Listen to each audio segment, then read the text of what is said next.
Great audience. Good evening. For those of you I've not had the chance to meet, my name is John Highbush, and I'm the Executive Director of the Reagan Presidential Foundation. Thank you for joining us this evening. In honor of our men and women who defend our freedom around the world, if you please stand and join me in the Pledge of Allegiance. I pledge allegiance to the flag of the United States of America and to the republic for which it stands, one nation, under God, indivisible, with liberty and justice for all. Thank you. Please be seated.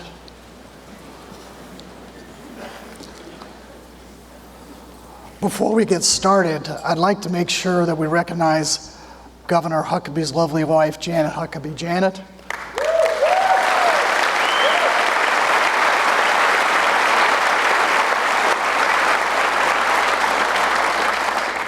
I'd also like to recognize Pastor David Lane, who's here tonight. He is a great friend of the Reagan Library. David.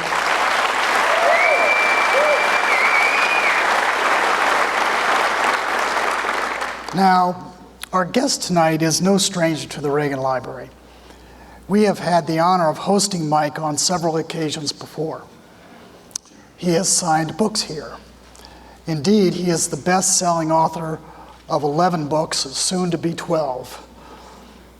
Mike has lectured here as well, and he has debated here twice as part of the presidential race of 2008.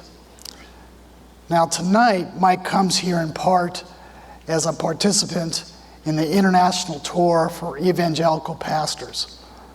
I believe there are more than 100 evangelical church leaders here tonight, and I'd like to welcome all of you here this evening as well.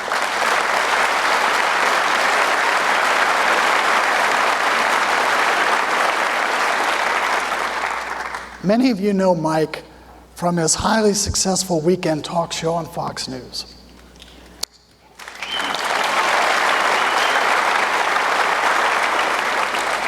A number of you may hear him on the Huckabee Report, which is syndicated on almost 600 stations nationwide.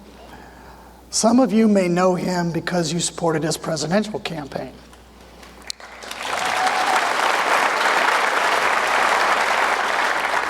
There may even be a few people here because they followed Mike's time as governor of Arkansas. They know just how successful he was in getting things done for the state. Time magazine honored him as one of the 5 best governors in America. And Mike is a vote getter too. In Arkansas, as governor, he attracted the largest percentage of the vote ever received by a Republican gubernatorial nominee in the state. Now, as for the present, the rumors are growing about the potential for Mike to make another presidential run in a crowded field in 2016. Candidate or not, Mike Huckabee has proven to be one of the most talented and versatile political leaders of our time. I'm certain he'd add a whole new dimension to the race if he decided to make the run. By the way, Mike, we are hosting a presidential debate again in 2016. And if you want to clear your calendar for the day to participate,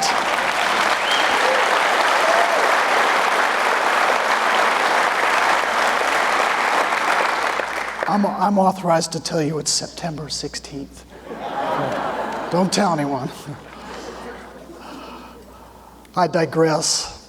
We are here to hear from Mike and not yours truly. Ladies and gentlemen, please join me in welcoming to the Reagan Library, Governor Mike Huckabee.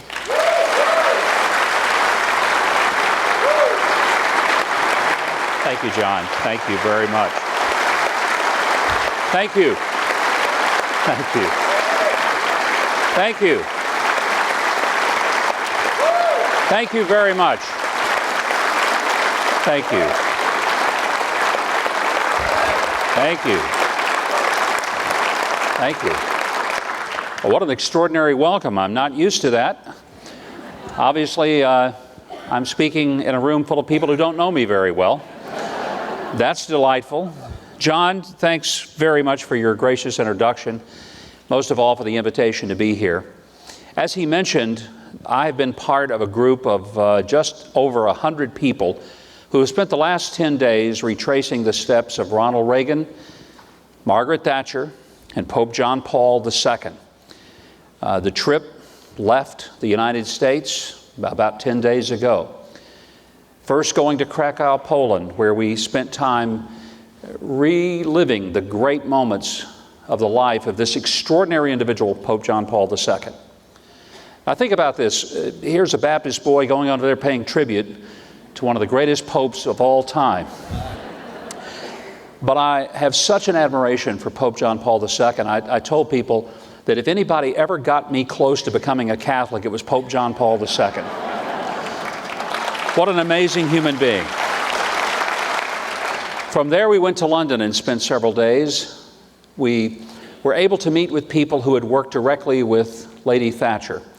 Again, a remarkable world leader at a time in our world's history when we really needed certainty in leadership, and she provided it not just for Great Britain, but for the world. And then we conclude our trip here at the Reagan Library to pay tribute to the greatest living president, certainly in my lifetime, and perhaps in all of America history, President Ronald Reagan.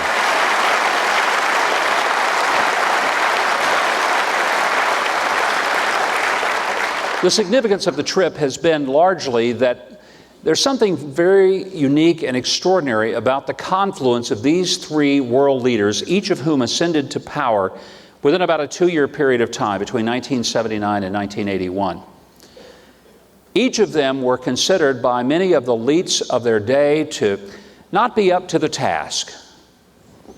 Boy, were the elites wrong. Because in each of the case of Ronald Reagan, Margaret Thatcher, and Pope John Paul II, they brought unusual, extraordinary, and historic leadership, not only in each of their own arenas, but as I said, the confluence of those three world leaders was largely the catalyst for the destruction of communism, the conclusion of the Soviet Union,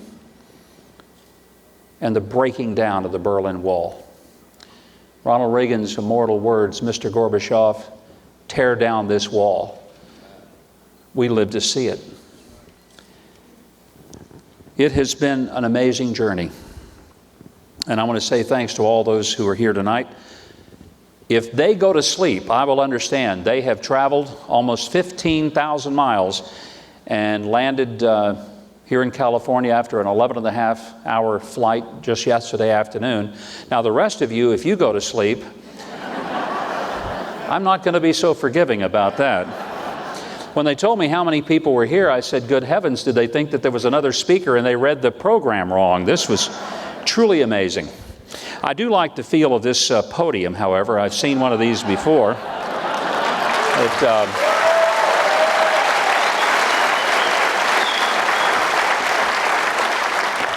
Of course, John would have to go and ruin it by mentioning the fact that I did participate in presidential debates 2 different times, but as you know, it did not end well in 2008.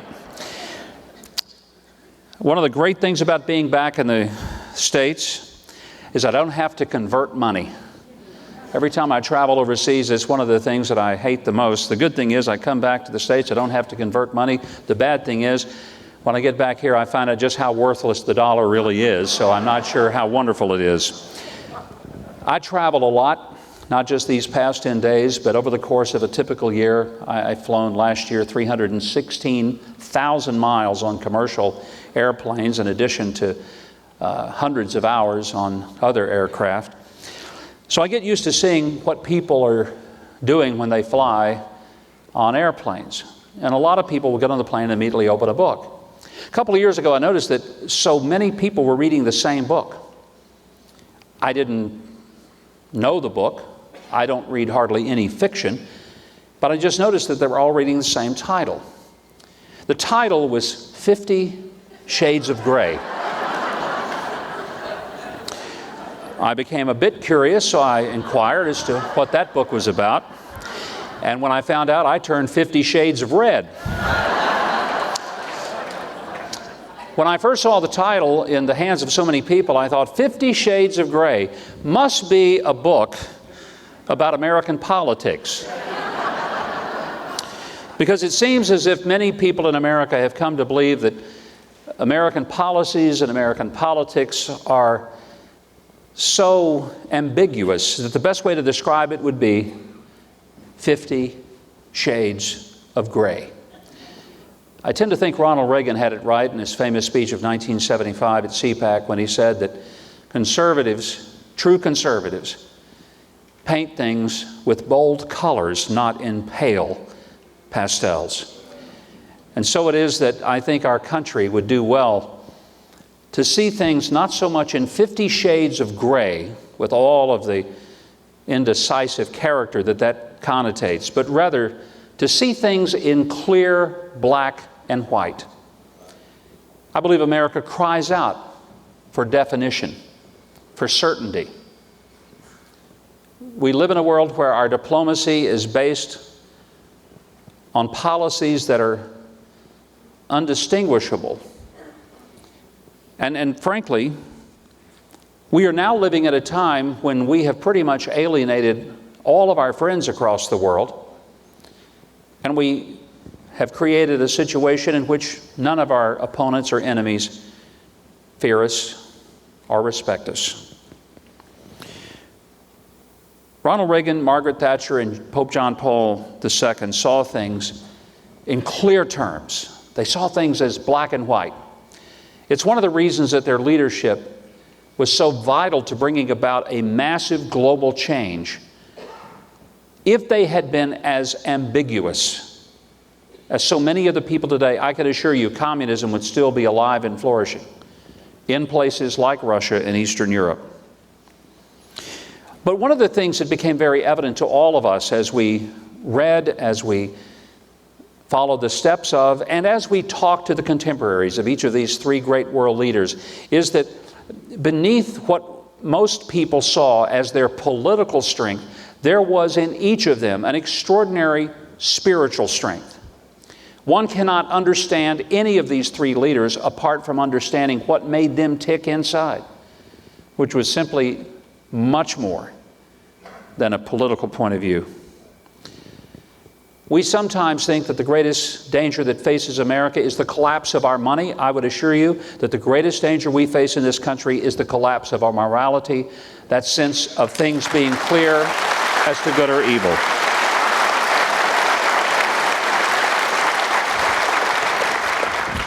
I have no doubt in my mind, and I would think that most of you would agree, that there is no explanation for America's existence other than the providence of God. It is something that all of our presidents have spoken of, most eloquently President Reagan, who spoke of America as a city on a hill, shining brightly with its liberty for the world to see and to envy. There is no other explanation for this country's founding other than God's hand. And I think that became even more clear to us as we walked through the halls of Parliament and we saw this magnificent structure, and we realized, with all of its incredible tradition and the power of the British Empire, what an amazing thing that a group of ragtag farmers and merchants and even pastors would be willing to take on King George and the entire British Empire and army and say, "We declare ourselves independent from you." Looking back, that must seem like the most foolish thing in the history of mankind. People who grabbed muskets off their mantle better suited for hunting varmints than they were for challenging the best equipped, best financed, best trained, even the best dressed army in the known world. But the fact is, no nation can be great if it's not good. And it can't be good if it confuses good and evil and is unable to distinguish the difference between the two. I've read many accounts of how some of those who worked with President Reagan urged him to take out that phrase in his speech to a group of pastors when he called the Soviet Union the evil empire. Well, that was politically incorrect, even before we talked about things being politically incorrect. But he insisted it would stay in there, and it did. And the single use of that term, not simply saying, well, they're a little different than us. He saw it in black and white. It was not just that they were different, but that they were evil because of their oppression of the human spirit. When a government stomps over the will of its people, when it represses their ability to think, to speak, to pray, to worship, to associate, to criticize its government, then there is no other explanation. There is no other term to describe that kind of government other than it is evil. For it extracts from the human soul that which is most like God, and that is its creativity and its capacity to look beyond what it is to what it could be. I'm so grateful that that phrase stayed. I'm grateful that Margaret Thatcher never wavered on her commitment to standing against communism. And in fact, one of the people who spoke to us, one of her closest associates, remarked how that the first time that she ever met Mikhail Gorbachev, they sat down together, and before anything else was said, and before even tea was poured, which you have to know, if it happened before the tea was poured, it must have been important in British society. Margaret Thatcher looked across the table at Mikhail Gorbachev and said, "I want you to know I hate communism." Now there's an icebreaker for you.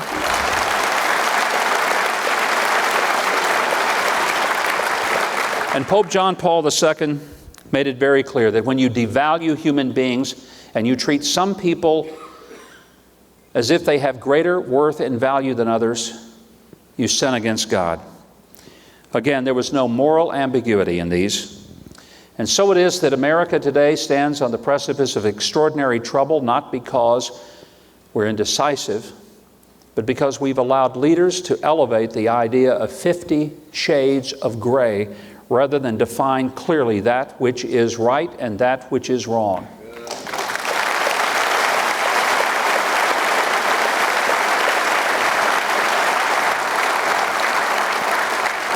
The economy of our country is in desperate trouble, in large measure because we let too many economists run it. Someone has said where two or more economists are gathered together, there are at least 7 different opinions, all 7 of them wrong.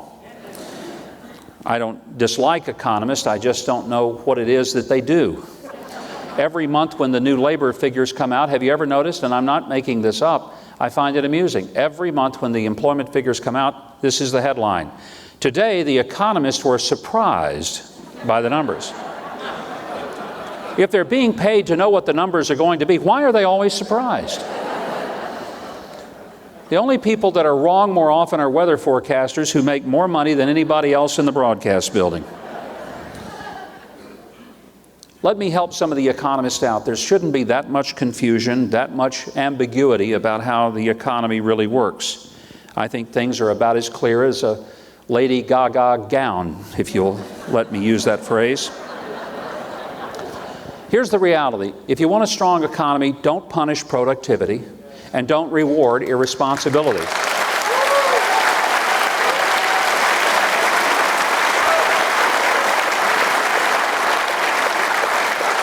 When you punish people for working and you reward people for not working, you're going to have a lot more people not working than people who are working. When you pay people 99 weeks to not work, they're going to figure out that it pays to not work. When you punish people for working, as you've certainly have experienced here in California, for those of you who are residents and still admit it, you now realize that one of the reasons that it costs $1,600 to rent a U-Haul trailer to move from California to Texas, but only $600 to rent the U-Haul to take it back to California, is that you're doing U-Haul a favor. They need the empty to come and get people who have decided that they can't afford the taxes in California. When you punish people for being productive, you get less productivity. And when you reward people for being irresponsible, you get more irresponsibility. It's a lesson that I didn't have to go to Harvard to learn. I learned it raising 3 children and training dogs. My wife and I have 3 grown adult children. They're all out of college and on their own, which is the greatest moment in a parent's life. I always said the 2 greatest days, the day the kid is born and the day that he gets out of school and off your payroll and on somebody else's. As our children left the nest, even though we'd always been dog people at our house, we never intended it, but it just happened that we ended up, as 3 kids left, we ended up having 3 dogs for a good period of time. Kids resented it. They were pretty sure that we had replaced them with the dogs. It certainly was not a conscious thing on our part, though they were not only unhappy about the replacement, but even more so they complained that we were better to the dogs and treated them more kindly than we treated them. To which I replied, because the dogs behaved better than you ever did. But I feel like that I learned something about economics from raising children and training dogs, and it's simply this. If there is a behavior that you want more of, you reward the behavior and you get more of that behavior. And if there is a behavior that you want less of, you consequence that behavior and you get less of it. So if we want a strong economy, we should want people to work. Because you cannot build a strong economy if people are sitting on their behinds and not doing something productive that is contributing to the overall benefit, not only of their own family, but of the rest of their community. You want people to save money. You don't want them to spend every dime they have because everyone's going to have a rainy day. You want them to put something aside for it. You also want them to invest. You want them to take risk with some of their capital so that they may fund an idea that someone else had, but they didn't have the capital to actually carry it out. Our system in this country, entrepreneurial activity, the success, the jobs that so many Americans have, only have occurred because someone was willing to invest in an idea or a concept or a dream that an innovator had. And the partnership between one man's capital and another man's dream made possible the likes of the greatest innovation in human history. Most all of you here tonight have a smartphone. Most of you at home, you have a computer. You probably have a GPS. If nothing else, you have it on your smartphone. I could go on and on about the innovations, but the fact is, someone had to have the idea, but somebody else had to help fund it. We understand that if it were not for the funders, as well as for the innovators, we would not enjoy the extraordinary standard of living which we enjoy. So the fact is, we want people to work, we want them to save, we want them to invest. In fact, we want them to save something to leave for the next generation. So they'll have some seed corn to plant the next crop for the generation that falls after them. So what does our government do? Well, it punishes people for working by a graduated income tax that not only punishes the work they're doing, but if they work a little harder, it punishes them even more by raising the percentage of which they take away from them. Now, lest you think I'm standing here talking about how to help out rich people will figure it out and they'll be fine. I'm talking about how do you help the poor working guy who is working on an hourly wage. And it hit home very strongly in a machine shop in New Hampshire where I was campaigning back in 2008. Guy pulled me aside, said, look, I've got a high school education, been working in this machine shop for 25 years. I've got a daughter, she's in Cornell, she's in grad school there. And her grad school is costing $50,000 a year. My thought was, thank you, God, that my daughter doesn't want to go to Cornell grad school. And then he told me, he said, I want my daughter to be able to get out of school without a big debt, so I decided I'd work not 1 shift, but 2. And he said, so I started doubling up, working 16 hours a day here at the machine shop. He said, when I got my first check from the 2nd shift, I looked at it and I realized, good heavens, what happened to it? I thought it would be twice what my other paycheck was. He said it was barely over what it used to be. And I asked about it and they said, oh, well, don't you understand? You're now in a new tax bracket. When a government punishes people for working twice as hard by not letting them have twice as much money, you don't have to be a Harvard-trained or a Princeton-trained economist to understand that is not the way you build a strong economy and make America a wonderful country that gives people the opportunity to dream great dreams and to do great things.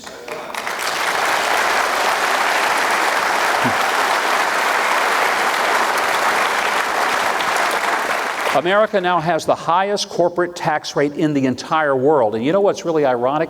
Our corporate tax rate is higher than that of France, and they actually elected socialists to run their country. We need clarity. We need it in our immigration policy.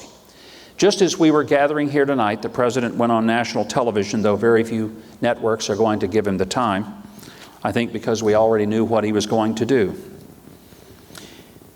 And he's going to do something unilaterally. He's going to do something outside the frame of the law and the Constitution, something that just a few years ago he said that he could not do because he was president, not an emperor. I guess I missed the coronation of his becoming the emperor or the changing of the law. But let me make it very clear. I do not resent that people want to come here and immigrate to America. My gosh, if I were anywhere else on earth, I'd get here as quick as I could. I tell everybody, I think the beginning of an immigration policy ought to start with this. We ought to get on our knees every night and thank God we live in a country that people are trying to break into rather than a country they're trying to break out of. That in itself says something wonderful about America. But we should be a nation in which our laws are respected, in which we control the access to our border, and that we are happy to welcome people who want to come here if they want to come here to be part of this incredible experiment in government called America. If they are not interested in helping to build America, to make America a greater country by contributing to us, then perhaps it's not the best place for them to be. But if they want to come and we're willing to shoulder up and work hard, it's not that we want to close the doors, because most of us have ancestors that came here escaping from a galloping terror of either economic depression or perhaps tyranny itself. But our people expect us to be a people of law, not people who ignore the law for our own political purposes. There ought to be clarity as well in how we approach the national security. That is one of the few and fundamental things that the Constitution requires our government to be responsible for. Our U.S. policy is best described by the response that we had just this very week to the horrendous murder of 5 people in a Jerusalem synagogue. I was embarrassed when the official response from the administration was to say, "I hope both sides will show restraint and try to keep things calm." I guess I'm missing something here, but I didn't know there was 2 sides to murder. I didn't know that you could somehow say that the person who is the victim of a murder should have perhaps been a little bit less available to get murdered in a synagogue while he or she was at prayer. But the fact is, I'm convinced that we currently have a number of people leading in our administration's foreign policies who could watch a Western from the 1950s and at the end of it wouldn't be able to distinguish who was the good guy and who was the bad guy. Let me help them out. When a government represses its people and uses them as human shields, they're not a good government. And when a terrorist group, not even a government, fires indiscriminately rockets toward neighborhoods and schools and shops without regard for who it might kill, they're not a good regime. We have no responsibility to show them some level of respect or invite them to have a seat at the table. I love my dogs, but I don't give them a seat at the table, because they simply don't have the manners to be there. You do not invite people to your table if they don't think that you even have a right to exist. Our policy in the Middle East is not only irrational, it's inconceivable. We've put more pressure on Israel to stop building neighborhoods for Jews living in Jerusalem than we have put on the Iranians to stop building a nuclear bomb. What on God's earth is wrong with us when we cannot see that the Iranians have no business with nuclear material being able to be developed into a bomb? If we want to help someone in Iran, help the Iranian people shake off the shackles of this incredibly terrorist regime that has funded virtually every terrorist organization from Hezbollah to Hamas throughout the entire world. That's the policy we ought to be engaging in, putting more sanctions on Iran, not loosening up and sitting down and having a conversation with them as if we can ever have a moment in which we can trust them. We need clarity.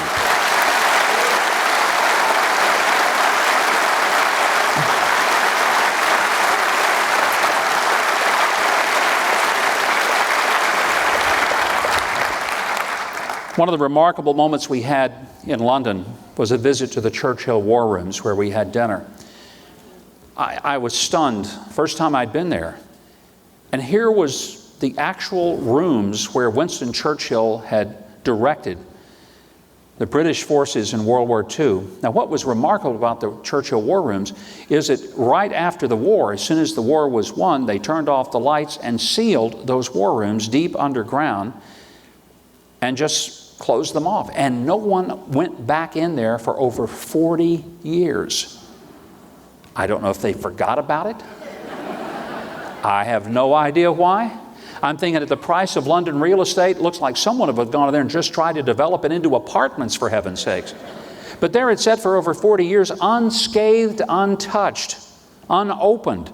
And finally they opened it up, and thank goodness they have preserved it in a pristine condition exactly as it was. And as I walked through those war rooms, I did not see extraordinary and regal furniture. There was nothing ornate about anything. It was very utilitarian, and frankly, it's generous and charitable to even say that it was Spartan. But it was from those very desks and those straight wooden chairs that some of the most important decisions were made in human history that decided the fate of the free world. Deep in the bowels of that building. And the reason that the decisions made in those rooms were successful in bringing about the continuance of freedom for Great Britain and the world is because there was moral clarity and an unapologetic understanding that what the Nazis were doing was evil, and what the British and American allies were doing was good in order to stop them.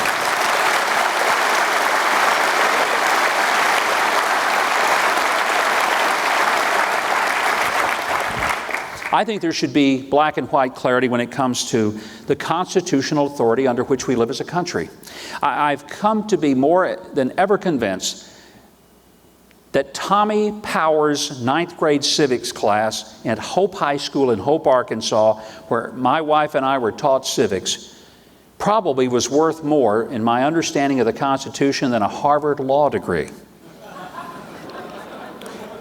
I wondered how many people know that there are actually 3 branches of government, not just one.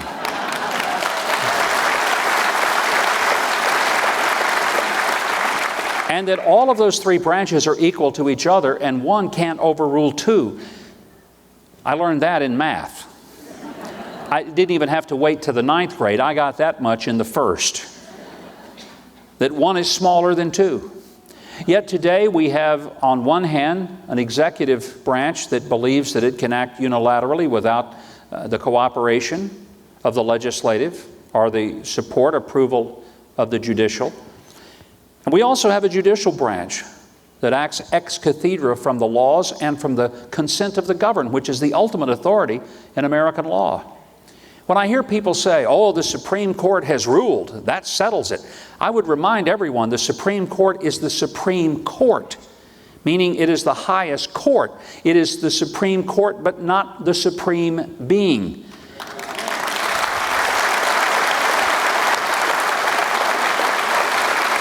And when people say, well, the court said something, that settles it, I've heard Republican governors of late just say, well, that's the end of that. No, it isn't.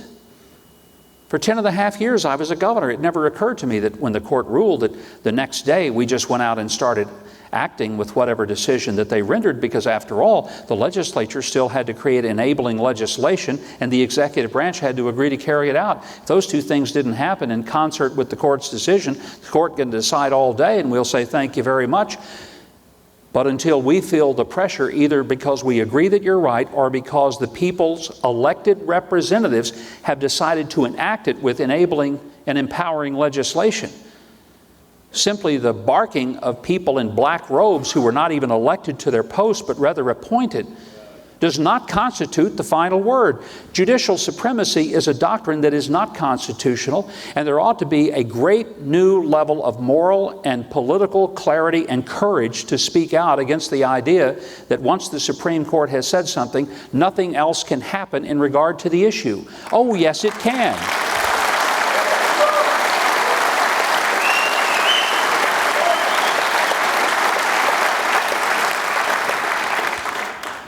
America needs to be unapologetic in seeing things in black and white when it comes to morality. Part of our visit to Krakow involved a visit to Auschwitz and Birkenau. It was the third time that I had been to Auschwitz and Birkenau.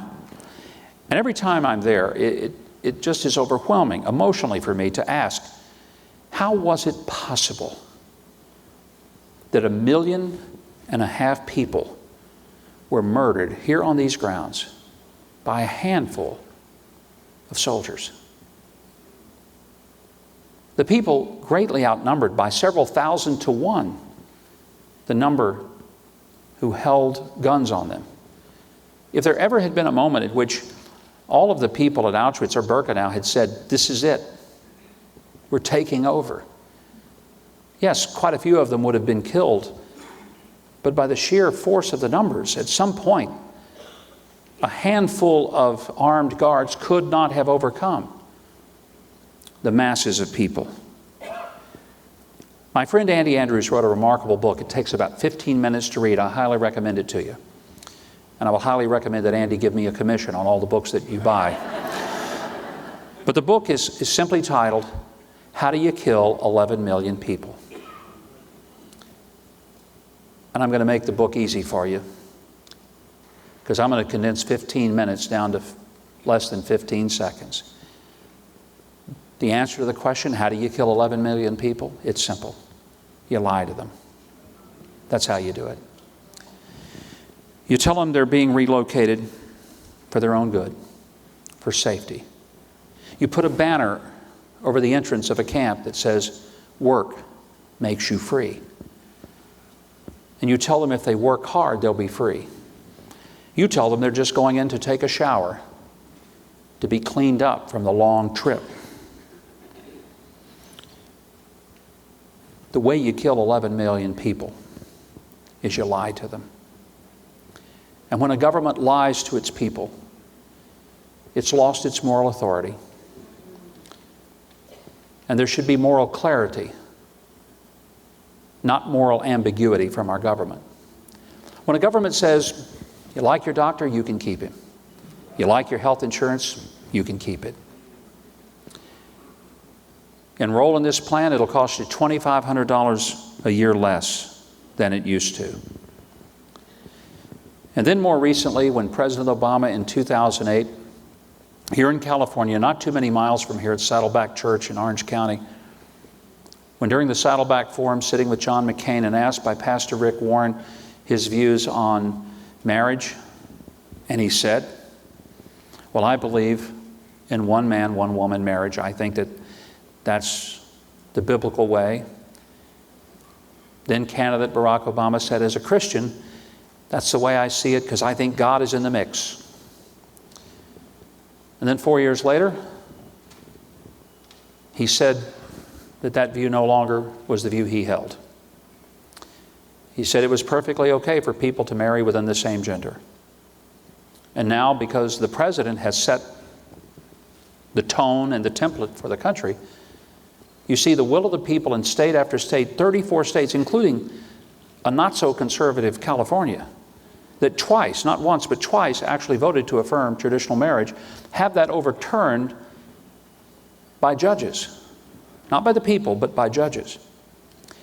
And I've just waited for someone in the press corps to ask the President, Mr. President, you once said, just not that long ago, that you believe that your reason for upholding traditional marriage of one man, one woman was because of your Christian views and the Bible. Now you say that it's no longer the case that marriage is confined to that relationship. Would you please tell us, Mr. President, one of three things must have happened. Either you weren't telling us the truth then, you're not telling us the truth now, or God rewrote the book somewhere between and you're the only one who got the new version. Would you please explain which one it is?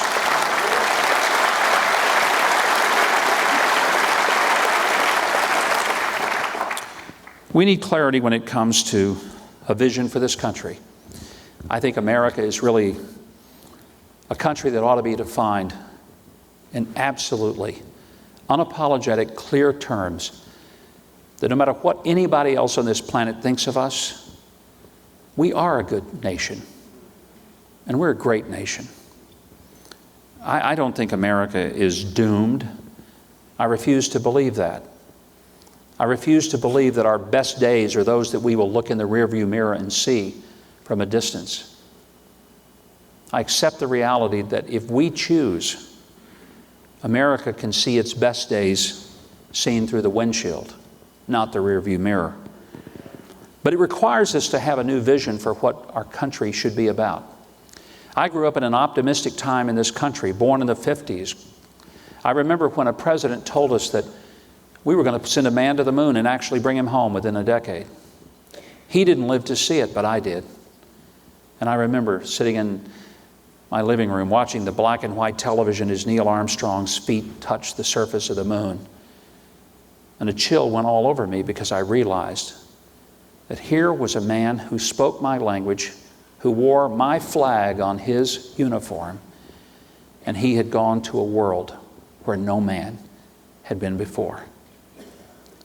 And I was a part of that, and he was a part of me. As a kid, I remember going and getting the polio vaccine because our country decided that nobody should have polio, and we found a cure, and we made it available to everybody. And I grew up with some friends who had polio as children, but I don't know of anybody whose children have polio now. We eradicated it. What would happen in this country if we decided that the three diseases that are killing most Americans and costing us the most in health care, diabetes, heart disease, and Alzheimer's, that we were going to take a serious effort to find a cure, better than that, to prevent it, and at worst, at least to manage it better. Do you realize that would not only be a quality of life decision that would impact millions of Americans? It would not just be a healthcare decision, but it would be an incredible economic turn for this country, because Alzheimer's alone is going to cost us $2 trillion by the year 2050 with the current trends. A concerted effort to be this great country that solves problems is exactly what America should strive to be. Well, as I said when I began, tonight there's a number of people who are here who've been a part of about a 15,000-mile journey. Each of us will have our own stories as to what meant the most to us, what spoke to us, what impacted us. But while there were many unforgettable moments, one that will stand out for me is standing in Blania Meadow in Krakow, Poland, where on June the 10th, 1979, freshly minted Pope John Paul II stood and spoke to 2.5 million people on that remarkable field of grass. And in the message that he presented that day, he asked the very oppressed Polish people, can a man say no to God? He said, yes, a man can say no to God, but the question is, should he say no to God? And then he called upon God's Spirit to descend upon that place. Not once, but 3 times. Many of us remember the scenes of solidarity in the 1980s when Poland became the first of the European nations to raise its fist toward the sickle and hammer and to say, we've had enough. Many died. Many others were imprisoned or beaten, all standing up for that most basic human dignity of being free. Most of us remember when an unemployed electrician by the name of Lech Walesa climbed over a fence at the shipyards in Gdansk and stood and launched a strike against the government. But what many people have never fully understand, that which we saw as the fruit of solidarity, that over the next decade would bring Poland into a nation where not only was there freedom, but that unemployed electrician would eventually become the president of Poland. But it didn't start with Lech Walesa. And it didn't even start just with solidarity and striking union workers. It started with a spiritual leader who had once been a priest, a bishop, a cardinal, and miraculously, who became Pope. Not just for Poland, but for the world. And who instilled the courage in the people to pay whatever price necessary to be free. And it was the spiritual seeds of people like Pope John Paul II, Margaret Thatcher, and yes, the spiritual seeds planted by President Ronald Reagan that turned this world around in the dark days in 1979 and 1980 and gave a rebirth to a world's economy, and most importantly, gave a rebirth to this great nation. For those who are here pessimistic about America's future and you think that surely we must have seen our best days all behind us, I would only remind you that it's not so much that we need politics to change so that maybe the spiritual quality of America will change. We need the spiritual quality of America to change so that the result will be political and this nation will learn its freedom again. Thank you very much, and God bless. Thank you. Thank you. Okay. Thank you. Thank you.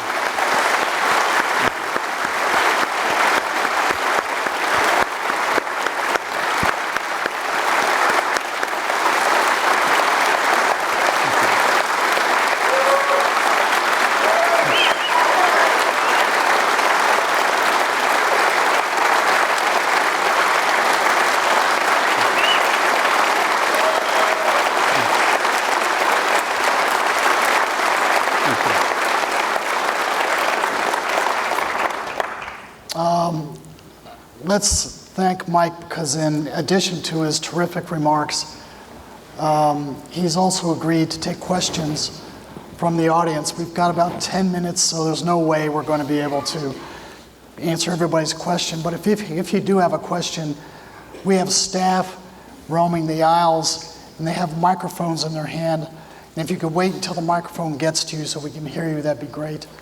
Do we have any questions? Okay, one over here. First of all, I want to thank you from the bottom of my heart for your support for Israel. Thank you.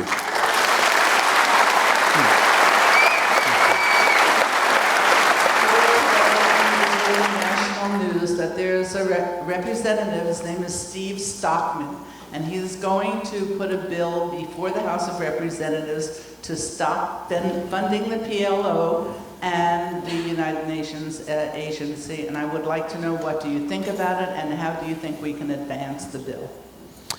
I've been rather outspoken about my contempt for the United Nations and what it's become. I think it has a wonderful goal and purpose, but it's completely failed in executing its goal. And unless the United Nations wants to find its capacity to distinguish the difference between good and evil, then there's going to come a point at which America needs to quit paying so much of its support, giving its diplomats free parking in New York and making a mess of the area around the UN building, and if necessary, jackhammer the whole thing off, float it into the East River, and ask whoever would like to take it.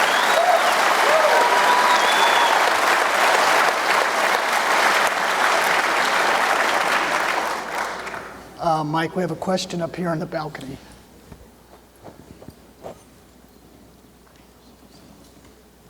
Thank you so much. I see you every Saturday, so this is really a pleasure.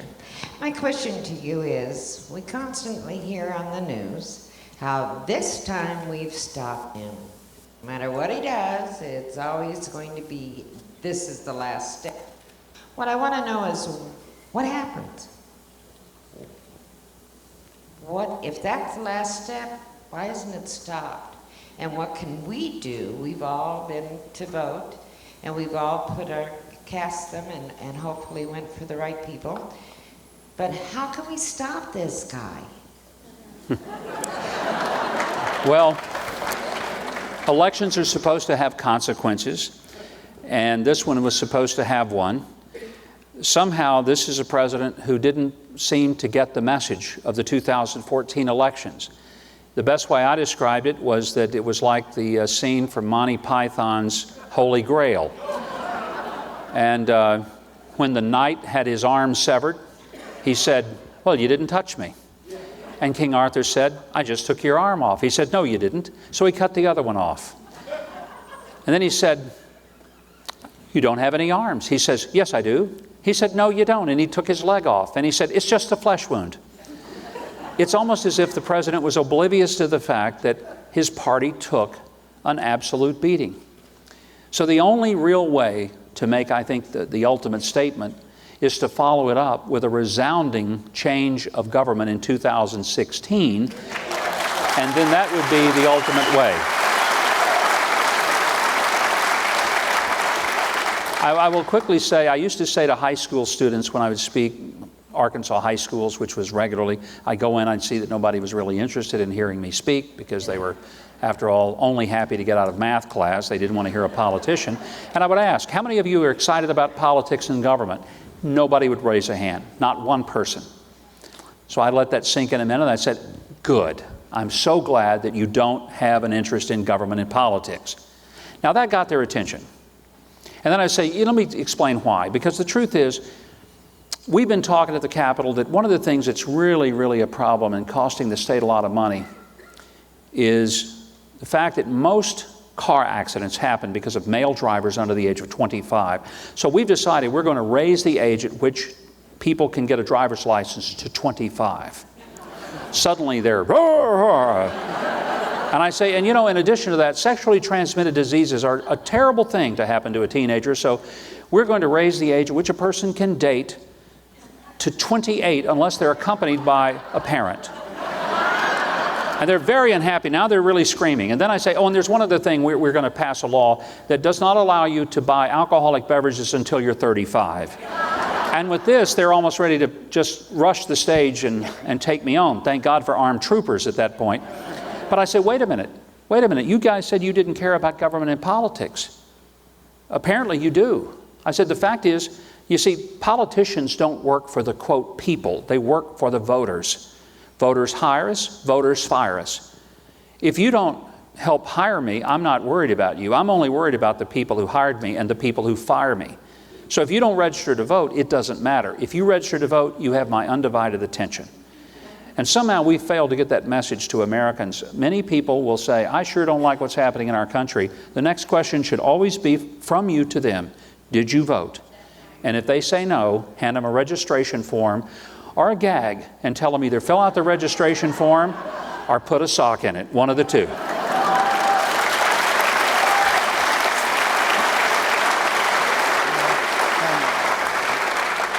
Right over here. You know, Governor Huckabee, I know you've been mentioned as a possible candidate in 2016, but I'm not going to ask you at this point, are you planning to run? Well, looking to 2016, would you support the idea of all candidates in the primaries abiding by, number one, Reagan's 11th commandment, not speaking ill of other Republican candidates, but focusing on criticisms of the current administration's policies? and what they would do if elected to change those. And also, number two, pledging their full support of the party's nominee in the general election, that they will go out, they will support, and they will campaign for whoever, in fact, is the party's nominee. Well, it's a great question, and the answer is yes on both of them. In fact, I've always found it a bit unseemly that Republicans would eat each other alive in a primary and then have to prove themselves at least to be half disingenuous, because if I were to run, let's say, against John, and all during the primary I tell everybody John is unfit to be president, and then he gets the nomination, now I got to go all over the country telling everybody that John's going to be the best president we ever had. I'm just waiting for somebody to say, which time did you lie to me?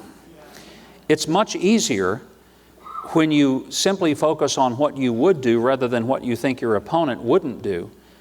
One of the things that I felt very strongly, and I think if you'll look back in 2008, you will not find that I savaged the other candidates for the simple reason that I just didn't see a future in that. Of course, I was not getting the future that I really wanted to see out of that either.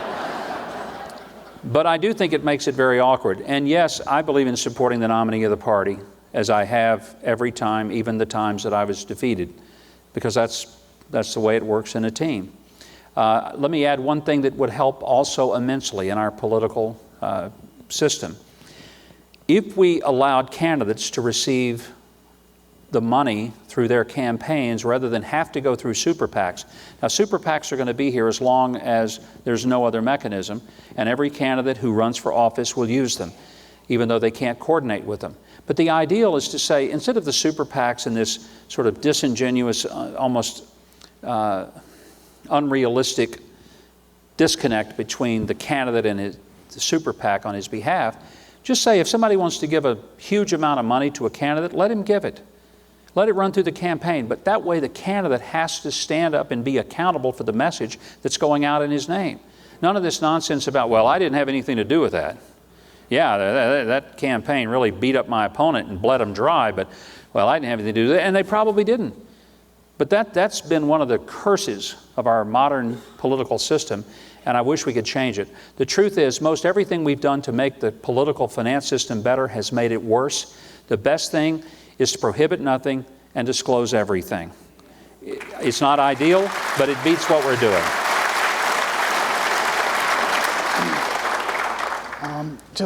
We have time for one last question.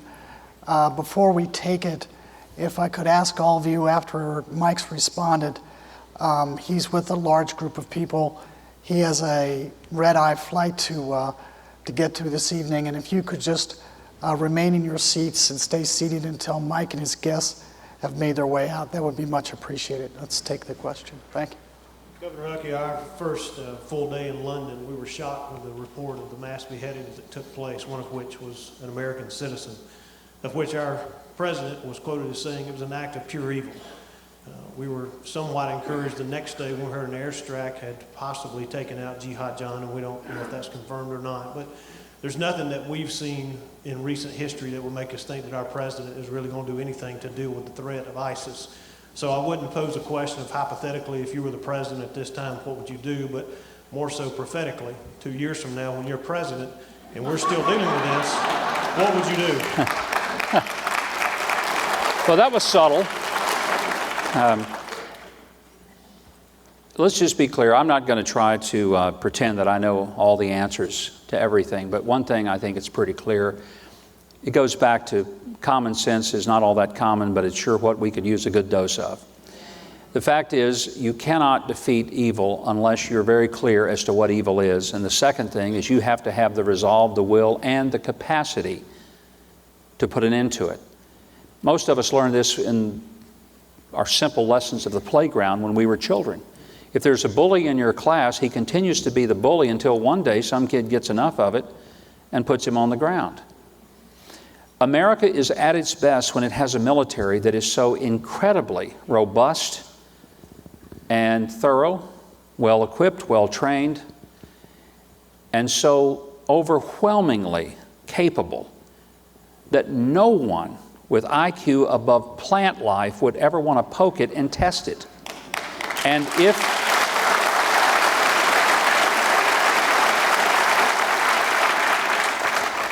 if they did, the whole world would get to see what happens when that military was provoked. I think the best way to keep from ever using our military, which I pray to God we'd never ever have to use again, never have to send another American male or female ever into battle and shed blood for any particular reason. But the best way to see that we wouldn't have to use our military is to have one that nobody on earth would ever want to mess with. And if they did mess with it, it would be basically a short order disposition of those who tried to challenge the strength of the United States of America. That's when we have been our strongest in the world. It's when we have been overwhelmingly influential. And anything less than that, and I think we've seen it, that it simply is a fool's errand. There's something about being a superpower. I don't apologize that America is a strong country. I wish it were stronger. I don't want it to ever be one of the countries on earth. I want it to be that great country, that great superpower that has to apologize for nothing and stand second to no one. And I pray that that's what we will once again become. I truly do. Thank you all. God bless you. Thank you very much for letting me be here. Bring